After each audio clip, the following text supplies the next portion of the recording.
So there is region and then there is a loop, and immediately you can see that magnetic field is a function of time.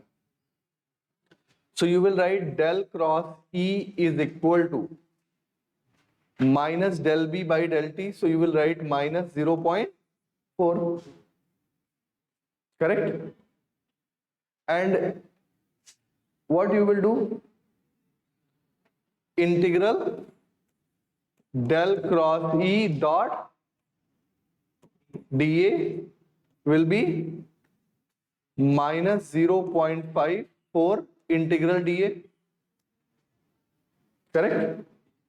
So this time it will become closed integration E dot dl, and it will become minus 4 pi r square.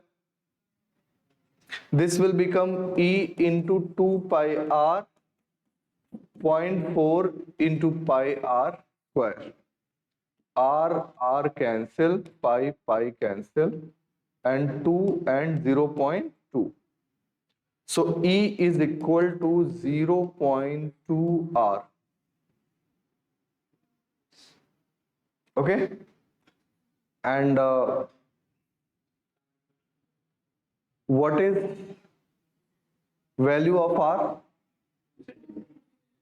2 centimeters. So it will become 0.2 into 2 into 10 to the power minus 2.